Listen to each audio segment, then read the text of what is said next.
نحمده ونستعينه ونعوذ بالله من شرور أنفسنا ومن سيئات أعمالنا من يهده الله فلا مضل له ومن يضلله فلا هادي له أشهد أن لا إله إلا الله وحده لا شريك له وأشهد أن محمدا عبده ورسوله أما بعد أعوذ بالله من الشيطان الرجيم بسم الله الرحمن الرحيم يا أيها الناس اتقوا ربكم الذي خلقكم من نفس واحدة وخلق منها زوجها وبث منهما رجالا كثيرا ونساء واتقوا الله الذي تساءلون به والأرحام إن الله كان عليكم رقيبا يا أيها الذين آمنوا اتقوا الله وقولوا قولا سديدا يصلح لكم أعمالكم ويغفر لكم ذنوبكم ومن يطع الله ورسوله فقد فاز فوزا عظيما يا أيها الذين آمنوا اتقوا الله حق تقاته ولا تموتن إلا وأنتم مسلمون اللهم صل على محمد وعلى آل محمد كما صليت على إبراهيم وعلى آل إبراهيم إنك حميد مجيد اللهم بارك على محمد وعلى آل محمد كما باركت على إبراهيم وعلى آل إبراهيم إنك حميد مجيد. கண்ணியம் நிறைந்த எல்லாம் வல்ல ஏக இறைவனின் நல்லடியார்களே, வல்ல அல்லாஹுவின் பேரொருளால் அவன் காட்டிய வழியின் பிரகாரம் அவனை வணங்க வேண்டும் என்ற உயரிய நோக்கிலே இங்கே ஒன்று சேர்ந்திருக்கிறோம். எல்லாம் உள்ள ஏக இறைவன் எனக்கும் உங்களுக்கும் நேரான வழியையும் அருளையும் தந்துள்வானாக என்ற பிரார்த்தனையோடு என்னுடைய இந்த உரையை நான் ஆரம்பம் செய்கிறேன். அன்பு மிகுந்த சகோதரர்களே, புனிதமிக்க ரமலான் மாதத்தின் கடைசி நாளாக இருக்கக்கூடிய 30வது நாளை அடைந்திருக்கிறோம். இந்த ரமலான் மாதத்திலே நாம் பெற்ற பாடங்கள் என்ன? இந்த பாடங்கள் ரமலானுக்கு மாத்திரம்தானா? ரமலானை தொடர்ந்தும் இந்த பாடங்கள் நம்மிடத்தில் படிப்பினையாக வாழ்க்கை நெறிமுறைகளாக இருக்குமா என்பதனை இந்த நேரத்தில் நமக்கு நாமே சுய பரிசோதனை செய்து சரியான ஒரு பாதையில் செல்ல வேண்டும் என்ற முடிவு எடுப்பது இம்மைக்கும் மறுமைக்கும் சிறந்ததாக இருக்கும். நோன்பை பற்றி இறைவன் சொல்லித் தருகின்ற பொழுது அதிலே நாம் பெற வேண்டிய மிக முக்கியமான பாடம் என்பது இறையச்சம்தான். இதை நாம் அடிக்கடி நோம்புலையும் நோன்பு அல்லாத இன்ன பிற காலகட்டத்திலையும் திரும்ப திரும்ப செவியிட்டு வருகிறோம். குத்திப அலைக்கும் சியாம் கமா குத்திப அலல்லதீன மின் கபுலிக்கும் லஅல்லக்கும் தத்தகூன். நம்பிக்கை கொண்டவர்களே, உங்களுக்கு முன் சென்ற சமுதாயத்தவர்களுக்கும் நோன்பு கடமையாக ஆக்கப்பட்டது, உங்களுக்கும் நோன்பு கடமையாக ஆக்கப்பட்டது. இந்த நோன்பு விதியாக கடமையாக ஆக்கப்பட்டதனுடைய காரணம் நீங்கள் இறையச்சவாதிகளாக தக்வாதாரியாக மாற வேண்டும் என்பதுதான் என்று இறைவன் இந்த வசனத்திலே சொல்கிறான். நோம்பினுடைய அடிப்படை காரணமே இறையச்சம். இறைவன் எத்தனையோ இபாதத்துகளை வணக்க வழிபாடுகளை நமக்கு காட்டி தந்த இருந்தாலும் இறையச்சம் பெருகுவதற்கும் இறையச்சம் வளருவதற்கும் நம்மிடத்திலே இருக்கக்கூடிய இறையச்சம் தொடர்ந்து செயல்படுத்துவதற்கும் இந்த நோன்பு ஒரு காரணம் என்று இறைவன் சொல்லி காட்டுகிறான். அந்த அடிப்படையிலே நபி அவர்களும் சொல்லி காட்டுகிறார்கள், மல்லம் யதா கௌல ஜூர் வல் அமல பிஹி ஃபலைஸ லில்லாஹி ஹாஜத்துன் ஃபி அன் யதா தஆமஹு வ ஷராபஹு.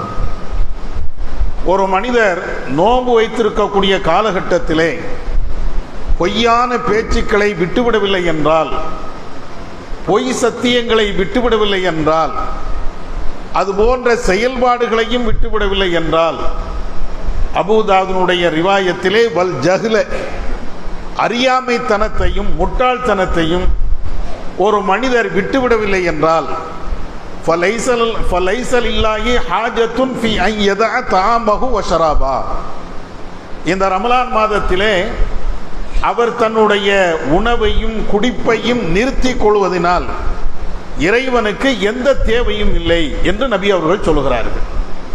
இந்த ரமலானில் நோன்பு வைக்கக்கூடிய அந்த நேரத்தில் பொய்கள், ஏச்சு பேச்சுக்கள், முட்டாள்தனமான செயல்பாடுகள் இது எல்லாத்தையும் விட்டு நீங்கணும்.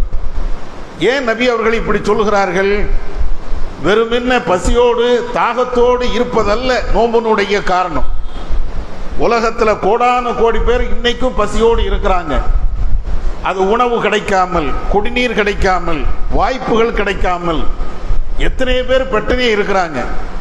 அந்த வரிசையில் நம்முடைய பட்டினை இணைந்து விடக்கூடாது. அதற்காக வேண்டித்தான் நபி அவர்கள் சொல்கிறார்கள், நோம்பினுடைய நோக்கம் பட்டினை கிடைப்பதல்ல, பசியாக இருப்பதல்ல, தாகத்தோடு இருப்பதல்ல. அதையெல்லாம் தாண்டி இறைவனுடைய கட்டளையை இறையச்சத்தின் அடிப்படையில் நிறைவேற்றுவது. அல்லாஹ் பொய் பேசக்கூடாது என்கிறான், நான் பொய் பேச மாட்டேன். அல்லாஹ் ஏமாற்றக்கூடாது என்கிறான், நான் ஏமாற்ற மாட்டேன். இறைவன் பித்தலாட்டம் பண்ணக்கூடாது என்கிறான், நான் பித்தலாட்டம் பண்ண மாட்டேன். என்னிடத்தில் உணவு இருக்கிறது, என்னிடத்தில் குடிநீர் இருக்கிறது.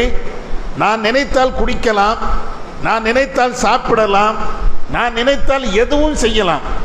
ஆனாலும் கூட இறைவன் பார்க்கிறான், இறைவனுடைய உத்தரவு, அதை செயல்படுத்துவேன் என்ற அடிப்படையில் நமக்கு ஆற்றல், சக்தி அனைத்தும் இருந்தும் கூட அந்த உணவை ஏறெடுத்து பார்க்காம இருந்தோமே, அந்த குடிநீர் குடிக்காம நம்ம இருந்தோமே, எவ்வளவு தாகம் இருந்தாலும் எவ்வளவு பசி இருந்தாலும் குறிப்பிட்ட நேரத்தில் தான் உணவை சாப்பிடுவேன் என்று தவிர்த்து இருந்தோமே, மனைவியுடைய தேவை இருக்கும். அல்லாஹ் பகல் நேரத்தில் நோன்பு காலகட்டத்தில் மனைவியை நெருங்கக்கூடாது என்கிறான். எவ்வளவு அவசியம் இருந்தாலும் அந்த கட்டுப்பாடோடு இருந்தோம்ல. இது எல்லாமே எந்த அடிப்படையில்? இறைவன் பார்க்கிறான், இறைவனுடைய அச்சம் நமக்கு வேணும், இல்லை என்றால் மறுமையிலே நம்மை தண்டிப்பான் என்ற இந்த பயம். அப்ப இந்த இறையச்சம்தான் ரமலான்ல நாம பெற வேண்டிய மிக முக்கியமான ஒரு பாடம். இன்னும் சொல்ல போனால் இறையச்சம் என்றாலேயே நமக்கு இன்னும் நிறைய பேருக்கு விளக்கமே தெரியாம தான் உட்கார்ந்துட்டு இருக்கிறோம். அல்லாஹ்வை பயப்படணும், ரஹ்மானை பயப்படணும், அந்த சிந்தனை எல்லாத்துக்கும் இருக்கும். ஒரு தீமை நடந்தா கூட அல்லாஹ்வை பயந்துக்க அப்படிம்போம். யாராவது நம்ம இடத்தில் தவறான வார்த்தைகள் பயன்படுத்தினாலேயே இறைவனை பயந்துகொள் என்றெல்லாம் அடுத்த ஆளுக்கும் உபதேசம் பண்ணுவோம். இறைவனை பயந்துகொள் அப்படி என்றால் அதனுடைய அர்த்தம் என்ன? தக்குவா என்றால், இறையச்சம் என்றால் அதனுடைய அர்த்தம் என்ன? பல்வேறு அர்த்தங்கள்ல குரானில் அந்த வாசகங்கள் பயன்படுத்தப்பட்டாலும் மிக முக்கியமான ஒரு அர்த்தம் என்ன தெரியுமா? மறுமையில இறைவன் கேள்வி கேட்பான். இறையச்சம் என்றாலேயே அது எதை பயப்படுவது என்றால், மறுமையில அல்லாஹ் என்கிட்ட கேள்வி கேட்பான். இந்த உலகத்தில் நான் நினைத்தால் எதையும் செய்யலாம், நான் நினைத்தால் எதையும் சாதிக்கலாம், நான் நினைத்தால் எந்த தப்பையும் செய்யலாம், நான் நினைத்தால் எந்த வணக்கத்தையும் விடவும் செய்யலாம். ஆனாலும் கூட மறுமையில என்னை நிப்பாட்டுகின்ற பொழுது, மஹ்ஷர்ல இறைவன் என்னிடத்திலே கேள்வி கேட்கின்ற பொழுது அவனிடத்தில் பதில் சொல்லணுமே, அந்த அச்சம். உலகத்தில் நிறைய பேர் கடவுளை பயப்படுவான். அவர்கள் எந்த கடவுளை நம்பி இருக்கிறார்களோ அந்த கடவுளை பயப்படுவார்கள். எந்த அடிப்படையில் பயப்படுவாங்க? கடவுளுக்கு நாம் ஏதாவது மாறு செய்து விட்டால் கண்ணை எடுத்துருவான், கடவுளுக்கு நாம் ஏதாவது தவறு செய்து விட்டால் எனக்கு நோயை தந்து விடுவான், கடவுளுக்கு நான் ஏதாவது சதி செய்து விட்டால் அல்லது மாறு செய்து விட்டால் எனக்கு விளைச்சல் ஏற்படாது, எனக்கு சுக துக்கங்கள் ஏற்பட்டுவிடும். இதையெல்லாம் இன்னபிற மக்களும் கடவுளை நம்புகிறார்களே, அவங்களுடைய இறையச்சம் இப்படித்தான் இருக்கிறது. ஆனா இஸ்லாத்தினுடைய இறையச்சம் அப்படி கிடையாது. கடவுளை நீ பயப்படணும், ஆனா எந்த அடிப்படையில்? உலகத்தில் லாபத்தையோ நஷ்டத்தையோ இறைவன் விரும்பினால் தரலாம். ஆனால் அது எல்லாத்தையும் விட மறுமையில நியாய தீர்ப்பு நாள்ல அவனுடைய தீர்ப்புல அவனுடைய நியாயத்துல ஒரு கடுகளவு கூட தவறு ஏற்படாது. உலகத்தில் நான் எதை செஞ்சாலும் மறுமையில விசாரணை உண்டு. உலகத்தில் நான் எதை செய்தாலும் மறுமையில என்ன கேள்வி எனக்கு உட்படுத்தி நரகமோ அல்லது சொர்க்கமோ தருவான். இந்த பயம் இருக்குதுல்ல. உலகத்தில் எந்த மதவாதிகளும் இப்படி பயப்படுவது இல்லை. இஸ்லாம் மாத்திரம்தான் அதுல விதிவிலக்காக மறுமையை அஞ்சிக்கொள். குர்ஆனை நீங்க படிச்சு பாருங்க. இறையச்சத்தை பற்றி எல்லாம் அல்லாஹ் சொல்லும் போது பல்வேறு இடங்கள்ல ஒரு வசனத்தை திரும்ப திரும்ப சொல்லி காட்டுவான். வத்தகு யௌமன் துர்ஜஊன ஃபீஹி இலல்லாஹ் சும்ம துவஃபா குல்லு நஃப்ஸின் மா கஸபத் வஹும் லா யுலமூன். ஒரு நாளை நீங்கள் அஞ்சிக் கொள்ளுங்கள், மறுமையை நீங்கள் அஞ்சிக் கொள்ளுங்கள். அந்த மறுமை எப்படிப்பட்டது என்று தெரியுமா? நீங்கள் அத்தனை பேர்களுமே அங்கே ஒன்று திரட்டப்படுவீர்கள். இந்த உலகத்தில் என்னென்ன நன்மைகளை தீமைகளை செய்தீர்களோ அதற்கு அனைத்திற்கும் நீங்கள் கூலி வழங்கப்படுவீர்கள். வஹும் லா யுலமூன். அவர்கள் ஒரு காலத்திலையும் அநியாயம் செய்யப்பட மாட்டார்கள். இதை குர்ஆன்ல அல்லாஹ் சொல்றான். பல்வேறு இடங்கள்ல திரும்ப திரும்ப சொல்றான். அல்லாஹ்வை அஞ்சுவது என்றால் மறுமையில அல்லாஹ் விட மாட்டான். உலகத்துல கூட நமக்கு தேவையானதையும் தருவான், தேவையில்லாதையும் தருவான். உலகத்துல எல்லாத்தையும் தருவான். நல்லவனுக்கும் கொடுப்பான், கெட்டவனுக்கும் கொடுப்பான். இந்த உலகத்தினுடைய நடைமுறை நீங்க பாருங்க. இறைவனை இல்லை என்கிறான், குர்ஆனை எரிக்கிறான், அல்லாஹ்வை கடுமையா பேசுறான், பள்ளிவாசலை இடிக்கிறான், பெரிய அநியாயம் பண்றான், அவனுக்கு ஆட்சி அதிகாரத்தை கொடுக்கறான், அவனுக்கு செல்வத்தை அல்லாஹ் கொடுக்கறான், ஆரோக்கியமான வாழ்வை கொடுக்கறான், கெட்டவனுக்கு எல்லாத்தையும் கொடுக்கறான். நமக்கு ஒரு ஆச்சரியமாக இருக்கும். நான் அல்லாஹ்வை மாத்திரம் வணங்குறேன், அல்லாஹ்வுக்கு இணை வைக்கல, அல்லாஹ்வுக்கு தேவையான அல்லாஹ்வுக்கு என்னென்ன வழிபாடுகள் செய்ய முடியுமோ அனைத்து வழிபாடுகளையும் செய்கிறேன். ஆனா எனக்கு கஷ்டம் வருது, எனக்கு துன்பம் வருது, எனக்கு பல்வேறு பிரச்சனைகள் வருது என்று நமக்குள்ளே அடிமனதுல ஒரு கேள்வி இருக்கலாம். ஆனா அதுக்கும் அல்லாஹ் பதில் சொல்லிட்டான். உலகத்துல நல்லவர்கள் கெட்டவர்கள் எவனா இருந்தாலும் நான் கொடுப்பேன். எல்லாத்துக்கும் நான் ரிஸ்க வழங்குவேன். எல்லாத்துக்கும் நான் அவனுக்கு தேவையான அனைத்து வசதிகளையும் கொடுப்பேன். இன்னொரு இடத்துல தெளிவா சொல்றானா இல்லையா? யூத்தில் ஹிக்மத மையஷா. அல்லாஹ் தான் நாடியவர்களுக்கு அந்த அறிவை வழங்குகிறான். ஒமை யூத்தல் ஹிக்மத ஃபக்கத் ஊத்திய கைரன் கசீரா. ஆனால் இறைவன் புறத்தில் இருந்து சரியான அறிவு எவனுக்கு வழங்கப்படுகிறதோ அவனுக்கு ஏராளமான நன்மைகள் வழங்கப்படும். குர்ஆன்ல நிறைய இடங்கள் அல்லாஹ் சொல்லுவான். அதே மாதிரி யூத்தில் முல்க மையஷா, தான் நாடியவர்களுக்கு ஆட்சி அதிகாரத்தை கொடுக்கிறான். யூத்தில் முல்க சில ஆட்களுக்கு அல்லாஹ் தான் நாடியவர்களுக்கு ஆட்சி அதிகாரத்தை புடுங்கவும் செய்கிறான். அவன் நாடியவர்களை கண்ணியப்படுத்துகிறான். அவன் நாடியவர்களை இழிவுபடுத்துகிறான். இது எல்லாமே உலகத்தில் நடக்கும். நல்லவனுக்கும் இருக்கும், கெட்டவர்களுக்கும் இருக்கும். நல்லவனுக்கு சில இழிவுகளையும் அல்லாஹ் தருவான், கெட்டவனுக்கு இஸ்ஸத்தையும் தருவான். சில நேரங்களில் கெட்டவர்களுக்கு இஸ்ஸத்தை, அதாவது இழிவையும் தருவான், நல்லவர்களுக்கு இஸ்ஸத்தையும் தருவான். உலகத்தில் இதை வைத்துக் கொண்டு நல்லவன் கெட்டவன்லாம் முடிவு பண்ண முடியாது. அதே நேரத்தில் மனிதன் என்ற அடிப்படையில் இறைவன் எல்லாத்துக்குமே அவனுக்கு என்ன தேவையோ எல்லாத்தையும் வழங்குவான். ஆனா மறுமையில் அப்படியா?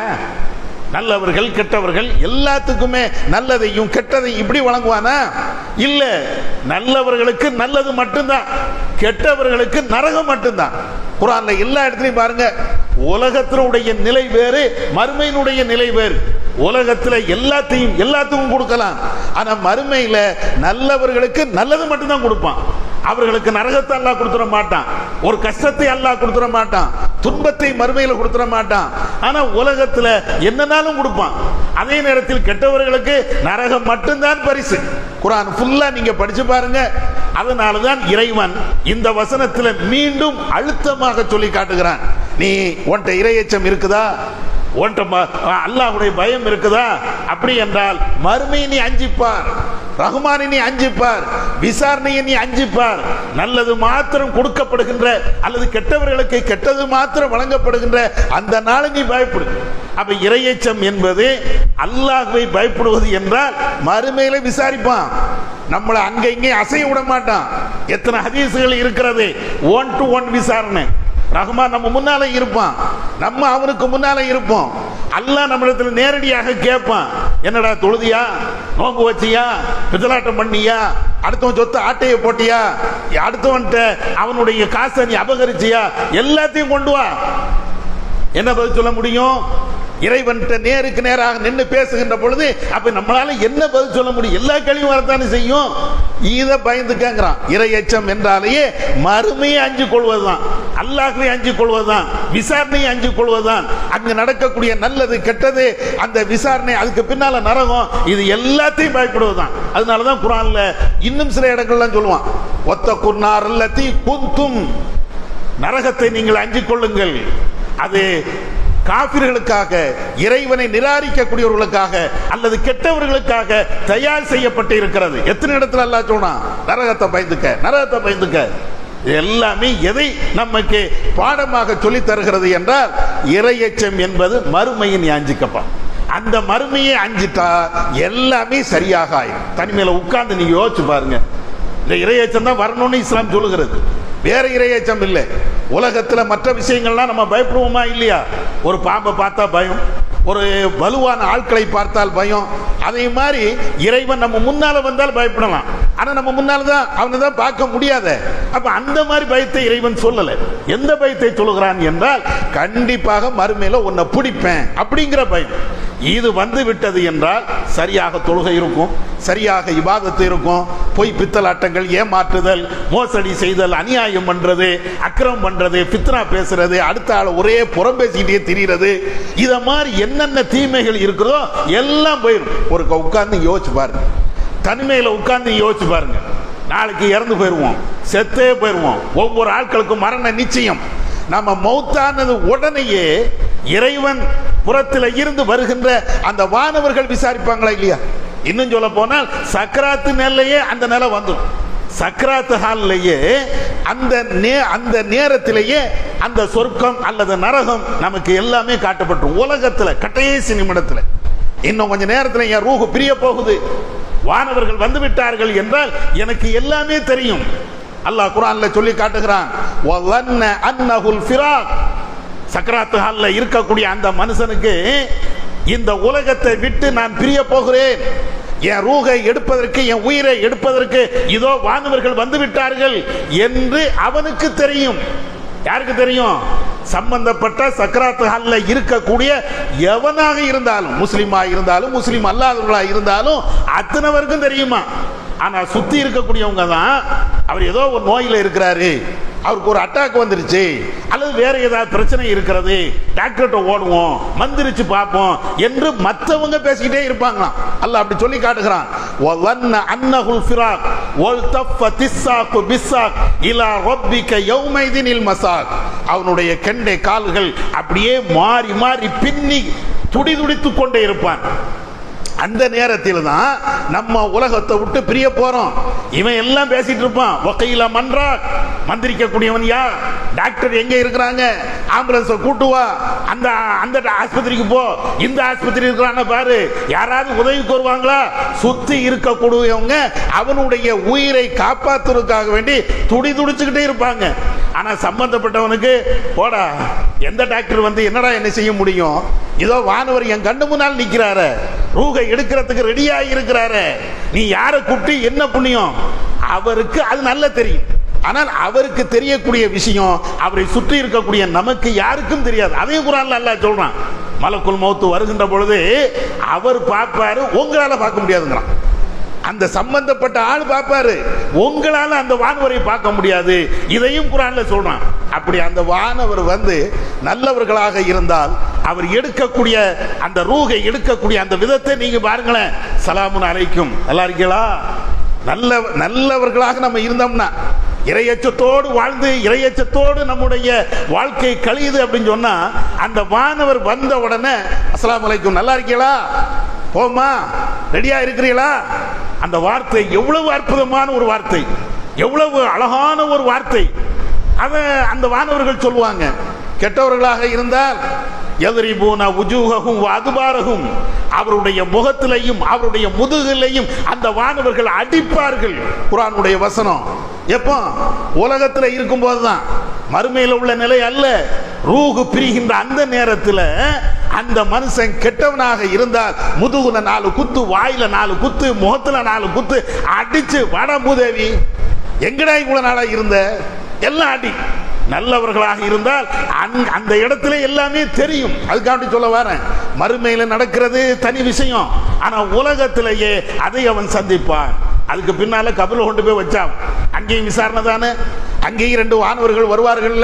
மன் ரப்புக்க வமா தீனுக்க, உன்னுடைய இறைவன் யார், உன்னுடைய மார்க்கம் என்ன, எல்லா விசாரணை. எல்லா விசாரணைக்கும் ஒரு மூமின் சரியான மூமினாக இருந்தால், இறையச்சவாதியாக இருந்தால் சரியான பதில் சொல்லிடுவார். அப்பதான் அந்த வானவர்கள் சொல்லுவாங்க, எப்பா நீ போகக்கூடிய இடம் எது தெரியுமா, நீ போகக்கூடிய இடம் எது தெரியுமா, பார் நரகம். இந்த நரகத்துக்கு தான் நீ போக இருந்த. இந்த கொழுந்து விட்டு எரியக்கூடிய இந்த நரகத்தில் உன்னை தழுவதற்கு தான் நாங்க இருந்தோம். ஆனா உன்னுடைய இறையச்சம் இருக்குது, உன்னுடைய ஈமான் இருக்குது, ரஹ்மானை மாத்திரம் நீ அஞ்சு நடந்திய, மஹ்ஷர பயந்து நடந்திய, அது உன்னை இப்பொழுது காப்பாற்றி விட்டது. நரகத்திற்கு போகக்கூடியவனாக இருந்த உன்னை அல்லாஹ் இப்பொழுது சொர்க்கத்துக்கு அனுப்புகிறான் என்ற அந்த வாழ்த்து செய்தி. அதுக்கு பின்னால்தான் அந்த வானவர்கள் இந்த மனிதரை பார்த்து, நமக்கு நவமத்தில் அருஷ், புது மாப்பிள்ள மாதிரி நீ தூங்கப்பா, மஹ்ஷர்ல நீ கண்டிப்பாக ஜெயிப்ப, எல்லா உத்தரவாதம் முன்கூட்டியே வந்துடும். மஹ்ஷர்ல நீ கண்டிப்பா ஜெயிக்க போற, விசாரணையில நீ ஜெயிக்க போற, நீ தங்குமிடம் உனக்கு சொர்க்கம் தான் என்ற அனைத்து வாழ்த்து செய்திகளையும் சொல்லி போ, நல்ல தூங்கு. எவ்வளவு அற்புதமான ஒரு வார்த்தை அப்படின்னு நீங்க பாருங்க. கெட்டவனா இருந்தால் எல்லாம் கேட்பாங்க, வானவர்கள் கேட்பாங்க, அல்லாஹ்னா யாரப்பா, ஹா ஹா ஒன்றும் தெரியாத, ரஹ்மான்னா யாரும் தெரியாத, ரப்புனா யாரும் தெரியாத, முகமதுனா யாரு, உலகத்தில் சில பேர் பேசிக்கிட்டாங்க, முகமது என்று ஒரு இறை தூதர் இருக்கார் என்று பேசிக்கிட்டாங்க, ஆனால் அவரை பற்றி எனக்கு ஒன்றும் தெரியாது, மார்க்கம்னா என்ன, ஏதோ இஸ்லாம்னு சொல்லிக்கிட்டாங்க, அவ்வளோதான், எனக்கு ஒன்றுமே தெரியாது. இந்த ஏடா கூட பதில் வந்த உடனேயே அந்த வானவர்கள் தன்னுடைய கையில் இருக்கக்கூடிய சம்மட்டியை எடுத்து ஓங்கி போடுவார்கள்.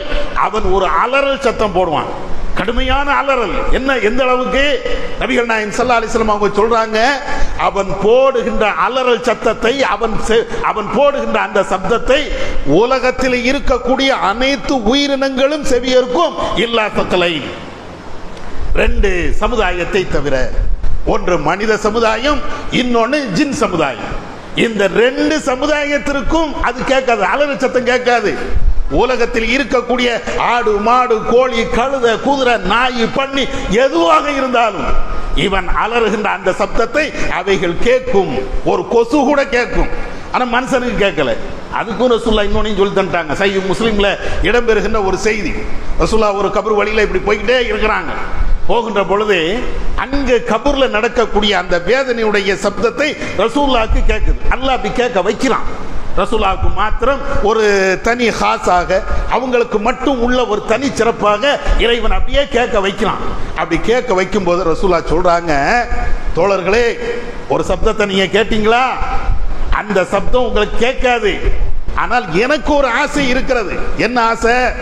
கபூர்ல இந்த கெட்டவர்கள் அலறுகின்ற அந்த அலறை உங்களுக்கும் கேட்க செய்ய வேண்டும் என்று இறைவனிடத்தை நான் பிரார்த்தனை செய்வேன்.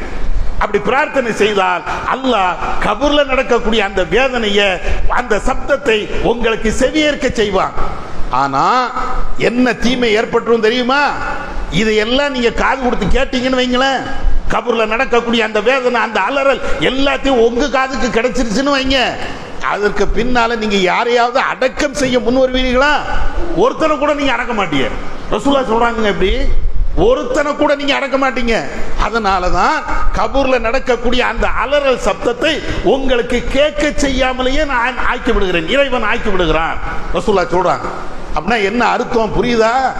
கபூர்ல நடக்கக்கூடிய அந்த வேதனைய அப்படியே நெய்னாம்பள்ளி பக்கம் போறீங்க அல்லது வேற கபர் பக்கம் போறீங்க, ஒவ்வொரு விதமான சப்தம் வருகிறது. அப்படின்னா யாரையாவது அடக்குவோமா? நம்ம தகப்பனார் இறந்திருப்பாரு, பிள்ளை இறந்திருப்பான், மாமா இறந்திருப்பான், மச்சா இறந்திருப்பான். ஆஹா, அவன் என்ன பாவம் பண்ணானோ தெரியலையடா, இந்த கபர்ல கொண்டு போய் அடக்குனா அவனுக்கு இவ்வளவு பெரிய வேதனை தானே, பேசாம எங்கேயாவது போனம் தானே, தூக்கி எறிஞ்சிட்டு போயிடுவோம். ரசூலுல்லாஹ் அவ்வளவு அழகா சொல்றாங்க. அப்ப அதனால அந்த கபூர் வாழ்க்கையிலேயே நல்லவர்கள் என்றால் கெட்டவர்கள் என்றால் எல்லாம் தெரிஞ்சிடும். உயிர் பிரியும் போதும் தெரியும், கபூர் வாழ்க்கையிலையும் தெரியும், இது எல்லாத்தையும் விட மறுமையிலையும் தெரிஞ்சிடும். ஆனா எப்ப தெரியாது? இப்ப ஆரோக்கியமாக வாழ்றோமே, கொஞ்சம் நோய் நொடியோடி வாழுகிறோமே, உலகத்தில் வாழுகின்ற அந்த நேரத்தில் தான் நான் நல்லவனா கெட்டவனா, சொர்க்கம் போவனா நரகம் போவனா தெரியாது. தெரியக்கூடிய ஒரு வாய்ப்பை அல்லாஹ் தரல. ஆனால் அந்த எந்த வழியை நீ தேர்ந்தெடுக்கணும் அப்படிங்கக்கூடிய சிந்தனையை இறைவன் தந்துட்டான். எந்த வழியை தேர்ந்தெடுக்கணும்? இறையச்சத்தை தேர்ந்தெடுப்பா, மறுமையில உனக்கு அதுதான் வெற்றியை தரும்.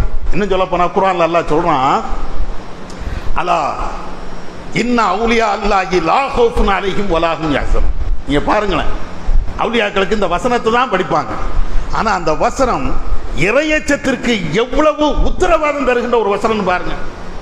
ஆனா நம்முடைய ஆலிம்கள் அல்லது நம்முடைய இந்த இஸ்லாமியத்தை பிரச்சாரம் செய்யக்கூடியவங்க இந்த வசனத்தினுடைய யதார்த்த கருத்தை நம்மளிடத்துல மறைச்சிட்டு அவுலியாக்கள் நாதாக்கள் அப்படின்னு நம்மளை அப்படியே திசை திருப்பிட்டான்.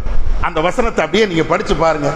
அலா இன்ன அவுலியா அல்லாஹி லா ஹவுஃபுன் அலைஹிம் வலா ஹும் யஹ்சனூன். தெரிந்து கொள்ளுங்கள், அல்லாஹ்வுடைய நேசர்களுக்கு பயமும் இருக்காது, துக்கமும் இருக்காது. அவங்கெல்லாம் யாரு? அல்லதீன ஆமனு வ கானூ யத்தகூன். இறை நேசர்கள் என்றால் நம்பிக்கை கொண்டிருப்பார்கள், அல்லாஹ்வை அஞ்சுவார்கள், மறுமையை அஞ்சுவார்கள். இதுதான் இறை நேசர்களுக்கு இறைவன் தருகின்ற வியாக்கியானம், அல்லாஹ் சொல்லக்கூடிய அர்த்தம். இந்த ஒன்னே ஒன்று அர்த்தம் தான். நீ அவுலியா உள்ளாவா, நீ வலி உள்ளாவா, ஈமான் இருக்கா, தக்குவா இருக்குதா, நீ தப்பா வலி உள்ளா அப்படின்னு சொல்லிட்டு அந்த வசனத்துடைய பின்னால இறைவன் சொல்லுவான், லஹுமுல் புஷ்ரா ஃபில் ஹயாத்து துன்யா வ ஃபில் ஆகிரா.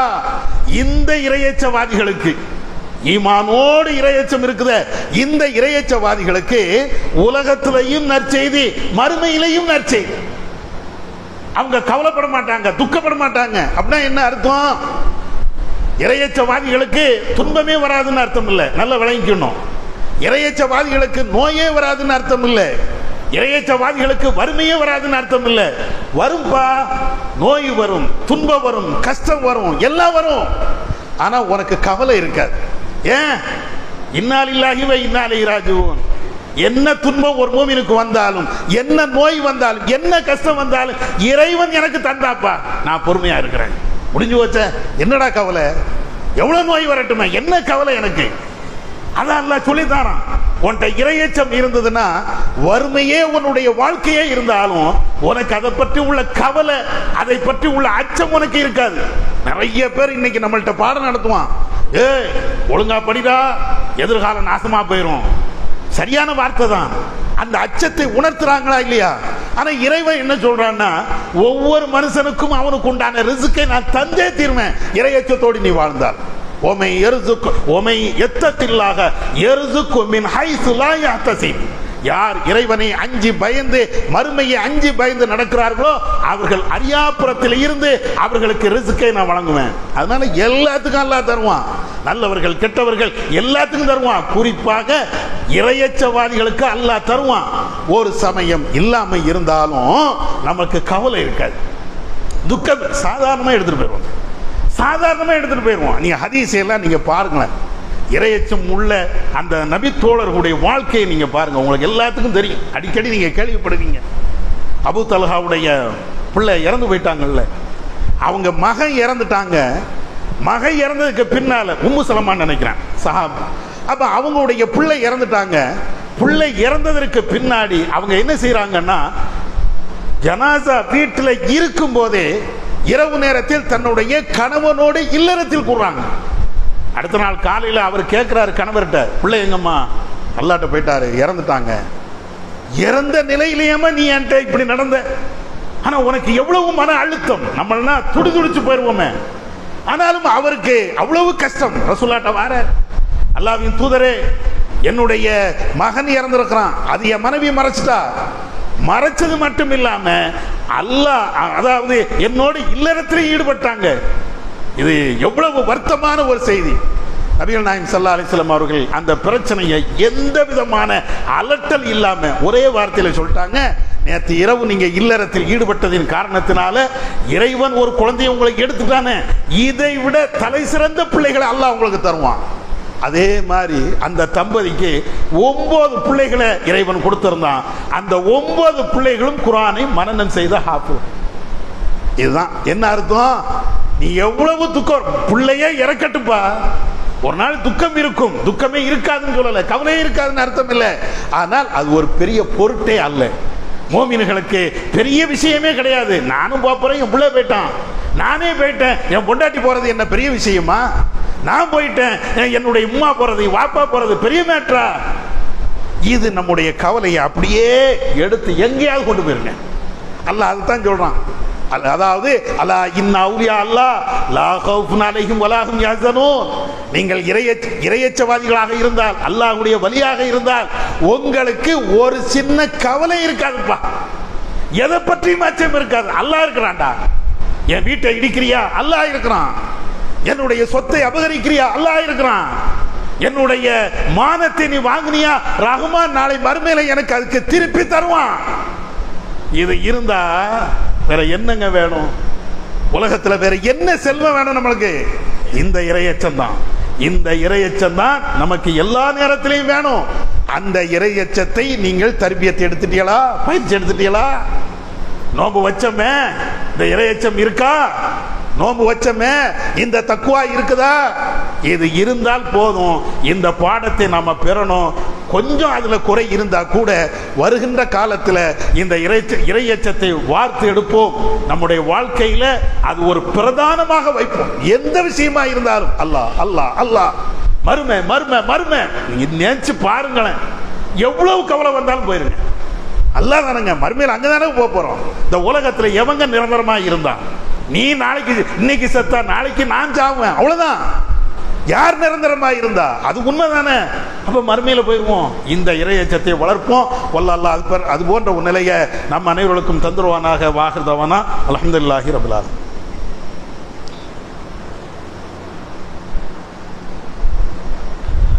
இன்னல் ஹம்தலில்லாஹ் நஹ்மதுஹு வ நுஸல்லி அலா ரசூலில் கரீம். கண்ணியத்திற்குரிய சகோதரர்களே, தமிழ்நாடு தௌஹீத் ஜமாத் என்பது மார்க்க ரீதியான உலக ரீதியான பல்வேறு செயல் திட்டங்களை செயல்படுத்தக்கூடிய ஒரு அமைப்பு. அந்த அடிப்படையில் சமூகத்திற்கு மத்தியில் மார்க்க ரீதியான கருத்துக்கள் என்ன இருந்தாலும் அல்லாஹும் ரசூலும் காட்டிய வழியின் அடிப்படையில் மக்களுக்கு எடுத்து சொல்லும். அந்த வரிசையில் இந்த பிறை சம்பந்தமாகவும் ரசூலுல்லாஹ்வுடைய காலத்தில் எப்படி நோன்பு நோற்றார்கள், எப்படி பெருநா கொண்டாடினார்கள், பிறை விஷயத்தில் அவருடைய அணுகுமுறைகள் எப்படியெல்லாம் இருந்தது என்பதை புகாரி, முஸ்லீம், ஏராளமான நபி மொழிகளில் இருந்து, குர்ஆனுடைய வசனங்களில் இருந்து இறைவன் சொல்லக்கூடிய அந்த செய்திகள் எல்லாத்தையும் நம்ம சொல்லுவோம். அந்த அடிப்படையில் தான் பிறை விஷயத்தில் ரொம்ப கஷ்டப்படவங்களாம் தேவையில்லை. ரசூலுல்லாஹ்வே அதை சொல்லித்தராங்க. ரசூலுல்லாஹ்வுடைய அந்த 23 ஆண்டு கால வாழ்க்கையில், அதுவும் இந்த நோன்பு காலகட்டத்தில் பிறை விஷயத்தில்னா அவங்க கவலைப்பட்டதே கிடையாது. யாராவது பிறையை பார்த்து ரசூலுல்லாஹ்ட்ட சொல்லுவாங்க, அல்லாஹ்வின் துறை பிறையை பார்த்தோம், அப்படியாப்பா நோன்பு வச்சுட்டு போய்கிட்டே இருங்க, அவ்வளோதான். அந்த ஊரில் பிறையை பார்த்தாங்களா, இந்த ஊரில் பிறையை பார்த்தாங்களா, இந்த கவலையே ரசூலுல்லாஹ்வுக்கு ஒரு கட்டத்திலே இருந்ததே கிடையாது.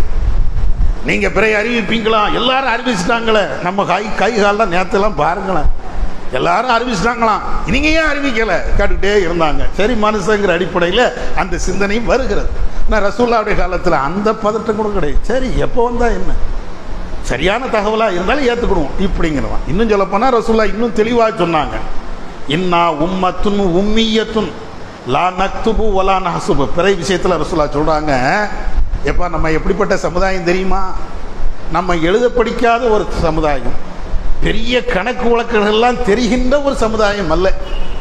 மெஜாரிட்டியர் வச்சு ரசூலுல்லாஹ் சொல்கிறாங்க, 1-2 பேர் விற்பனாக இருப்பாங்க, அது தனி விஷயம், அதை விதிவிலக்காக எடுத்துக்கணும். பொதுவாக நீங்கள் எடுத்து பாருங்கள், நமக்கு பெருசாக கணக்கு, வானியல் அறிவு எல்லாம் பெருசாக இருக்கா? இல்லை. அப்படி சொல்லிட்டு ரசூலுல்லாஹ் சொல்கிறாங்க, அஷ்ஷஹ்ரு ஹாக்கதா.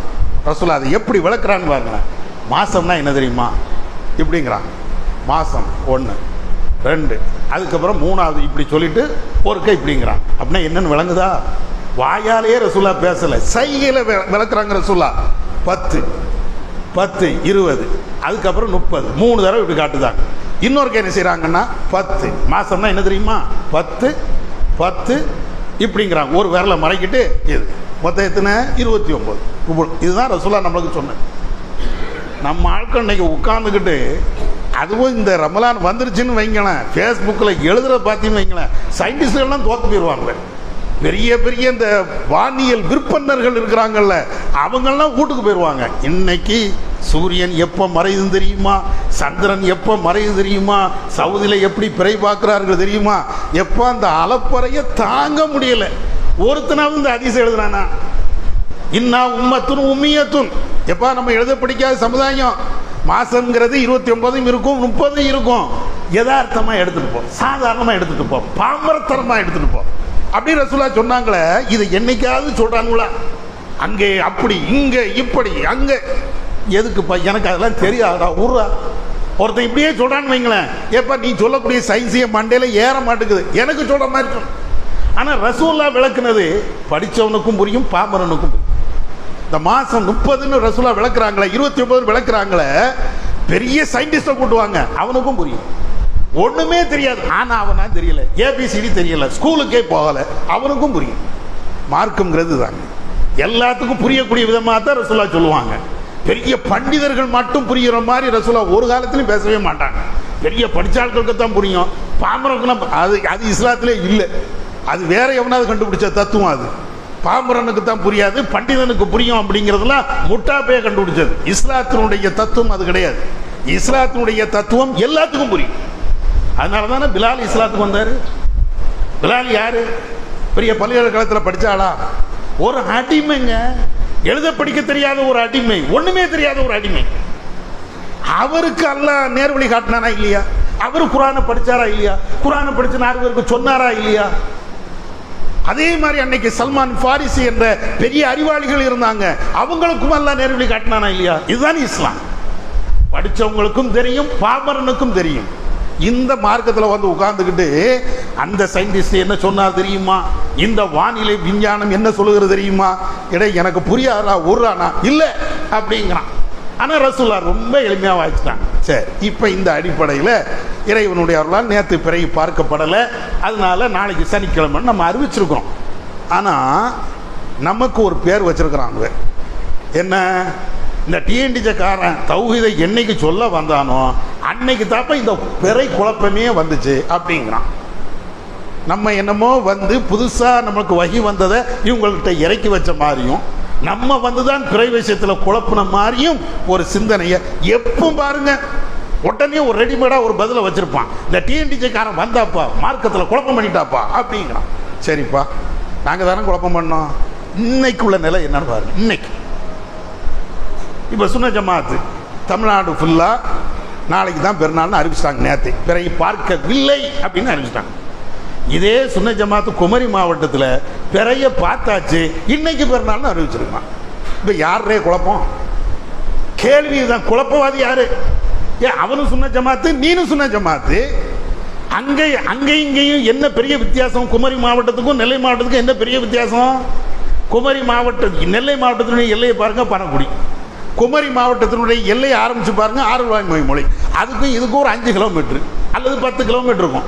அந்த 10 கிலோமீட்டருக்கு தாண்டி அந்த சைடு போனாச்சுன்னா இன்னைக்கு பிறைய பார்த்தாச்சான்.